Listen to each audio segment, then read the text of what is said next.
ఓం నమః శివాయ. అందరికీ నమస్కారం అండి.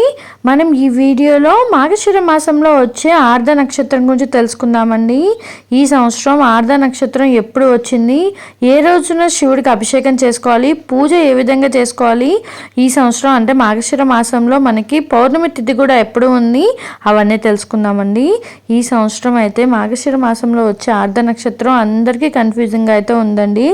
అంటే డిసెంబర్ 15వ తారీఖున లేదా 16వ తారీఖున చేసుకోవాలో తెలియట్లేదండి. ఎందుకంటే మనకి తిథి అనేది ఎప్పుడైనా సరే కొద్దిగా అటు ఇటు వస్తాయి. ఇవి వచ్చేసి తెల్లవారుజామునే మనకి శివుడు అభిషేకం చేసుకోవాలి. ఆర్ధ నక్షత్రం మార్గశిర మాసంలో రావడం వల్ల మనకి ఏంటంటే చాలా చాలా మంచి నక్షత్రం అండి. అంటే ఆర్ధ నక్షత్రము మనకి శివుడు జన్మ నక్షత్రం అని చెప్తారనమాట.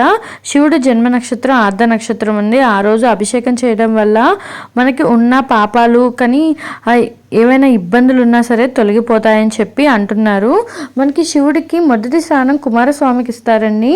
అదే ఆర్ధ నక్షత్రం రోజు మనము అభిషేకం చేయడం వల్ల అది మొదటి స్థానము మనకి ఇవ్వడం వల్ల మనం అనుకున్న కోరికలు కూడా తీరుతాయని చెప్పి ఆర్ధ నక్షత్రం రోజు ఎంతో ఇష్టంగా, అంటే ఆర్ధ నక్షత్రం రోజు మనం అభిషేకం చేయడం వల్ల చాలా మంచి జరుగుతుందండి. చేయడమే కాదు, చూడడం వల్ల కూడా మంచి జరుగుతుందని చెప్పి పెద్దలు చెప్తున్నారు. మనకి ఆర్ధ నక్షత్రం ఏ రోజు ఏ సమయం వరకు ఉందో తెలుసుకుందాము. 2024 డిసెంబర్ 15వ తారీఖు నుండి శ్రీ కోదినామ సంవత్సరం మార్గశిర మాసం హేమంత ఋతువు దక్షిణాయనం తిథి తెలుసుకుందామండి. ఆదివారం రోజునండి, అంటే డిసెంబర్ 15వ తారీఖున పాడ్యమి తిథి అండి. పగలు 2:44 వరకు అండి. తదుపరి పాడ్యమి తిథి అయితే మొదలవుతుంది. నక్షత్రం వచ్చేసి మృగశిర నక్షత్రం అండి. తెల్లవారుజామున 3:30 వరకు ఉంటుందండి. తదుపరి మనకి ఆరుద్య నక్షత్రం అనేది మొదలవుతుంది అనమాట. అంటే మనకి తెల్లవారుజామున సూర్యోదయానికి ముందుగా ఏ నక్షత్రం ఉంటే ఆ నక్షత్రాన్నే మనము తీసుకుంటాం కదండి. ఇది వచ్చేసి మనకి సోమవారం రోజునండి 16వ తారీఖున పాడ్యమి తిథి ఉందండి. పగలు 1:49 వరకు. తదుపరి విద్య వస్తుంది. మనకి ఆరుద్ర నక్షత్రం తెల్లవారుజామున 3:30 వరకు అయితే ఉంటుందండి. శివుడికి అభిషేకం అండి డిసెంబర్ 15వ తారీఖున. మార్గశిర మాసంలో ఆరుద్ర నక్షత్రం డిసెంబర్ 15వ తారీఖున అయితే వచ్చిందండి. శివుడికి సోమవారం కూడా చాలా ఇష్టం కాబట్టి ఆ రోజు మనకి పాడ్యమి తిథి కూడా ఉంటుందండి. చేసేవాళ్ళు సోమవారం కూడా చేసుకోవచ్చండి.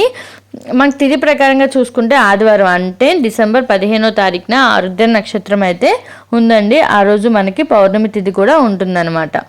శివుడికి అభిషేకం అండి. ఇంట్లో మన దగ్గర శివలింగం ఉంటే శివుడికి అభిషేకం అండి. ఆవు పాలు, పెరుగు, తేనె, నెయ్యి, చక్కెర, నీళ్ళతో అభిషేకం చేస్తే చాలా మంచిదండి.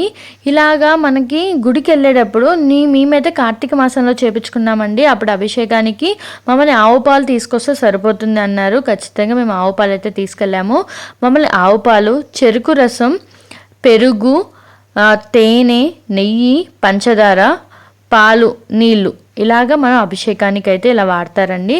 వాటితో పాటు ద్రాక్షరసం, ఖర్జూర రసం, గంధం, కుంకంతో కూడా స్వామివారికి అభిషేకం అనేది చేస్తారండి.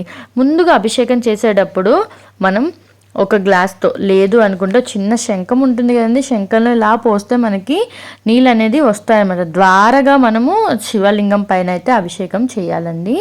అలాగా ముందుగా మనము నీళ్ళు వేసుకోవాలి. దాని తర్వాత పాలు తర్వాత పెరుగండి. ఆవు పాలు, పెరుగు, తేనె, చక్కెర, నెయ్యి అండి. వీటితో అయితే స్వామివారికి అభిషేకం అనేది చేస్తారండి. కుదిరిన వాళ్ళైతే ఇంట్లో ఇలాగ లింగం ఉంటే మీరు ఇంట్లోనే చేసుకోవచ్చండి. ఆ రోజు పూజ చేసుకునే శుభ సమయం అండి తెల్లవారుజామునే చేస్తారండి. 3:00-4 లేదా 4:00-5 అంటే బ్రహ్మ ముహూర్తంలోనే పూజ చేసుకుంటే చాలా మంచిదన్నమాట. ఆదివారం రోజండి డిసెంబర్ 15వ తారీఖున ఆదివారం. తిథి వచ్చేసి మనకి నక్షత్రం వచ్చేసి ఆరుద్ర నక్షత్రం అండి. తిథి వచ్చేసి పౌర్ణమి తిథి అయితే ఉందండి. ఆ రోజు పౌర్ణమి ప్లస్ ఆరుద్ర నక్షత్రం చాలా మంచిగా పూజ అనేది చేసుకోవచ్చండి శివుడికి. లేదు అనుకుంటే పౌర్ణమి తిథి వెళ్ళిపోతుంది, 16వ తారీఖున చేసుకున్న వాళ్ళైతే పాడ్యమి తిథి అయితే ఉంటుందండి. తిథి వచ్చేసి పాడ్యమి, నక్షత్రం ఆరుద్ర నక్షత్రం అనమాట. సోమవారం రోజునండి శివుడికి అభిషేకం చేయాలి అనుకున్న వాళ్ళైతే సోమవారం రోజున కూడా చేసుకోవచ్చు. ఆరుద్ర నక్షత్రం ఏంటంటే మనకి శివుడికి జన్మ నక్షత్రం ఆరుద్ర నక్షత్రం అండి. ఆ రోజు అభిషేకం చేయడం వల్ల చాలా మంచి ఫలితాన్ని ఇస్తుందని చెప్తున్నారండి. ఇదండి మనకి ఈరోజు ఈ వీడియోలో మనకి ఆరుద్ర నక్షత్రం ఏ రోజు వచ్చింది, ఇంట్లో శివుడు పూజ ఎలా చేసుకోవాలో తెలుసుకున్నారు కదా. ఇలా లేదండి లింగం లేదు మేము పూజ ఎలా చేసుకోవాలనుకున్న వాళ్ళైతే మామూలుగా గుళ్ళకి వెళ్ళాలి అనుకున్న కుదిరితే గుడికి వెళ్ళొచ్చండి. లేదంటే మనకి శివుడి దగ్గరే పువ్వులు పెట్టుకొని పూజ అనేది చేసుకోవచ్చు అనమాట. అంతేకాని మా దగ్గర లింగం లేదండి మేము ఏం చేయాలి పూజ చేయకూడదా అంటే అలా ఏం ఉండదండి. పూజ మనం ఇంట్లోనే చేసుకోవచ్చు. ఇంట్లో ఎప్పుడు పూజ చేసుకునే శివుడికి పూజ చేసుకొని పువ్వులు పెట్టుకొని నైవేద్యం పాలు నైవేద్యంగా సమర్పించవచ్చు అండి. లేదంటే మన దగ్గర ఏదంటే పళ్ళు ఉంటే అవి పళ్ళు పెట్టుకొని స్వామివారికి పూజ అనేది చేసుకోవచ్చు అనమాట. గుళ్ళకి వెళ్తే మాత్రాన మనకి ఇలాగ కుదిరిన వాళ్ళైతే ఆ రోజు మాత్రం కుదిరితే అభిషేకం చేయించుకోండి. ఇలా అండి స్వామివారికి మనకి ఆరుద్ర నక్షత్రం రోజు పూజ ఎలా చేసుకోవాలి, అభిషేకం ఎలా చేయాలో తెలుసుకున్నారు కదా.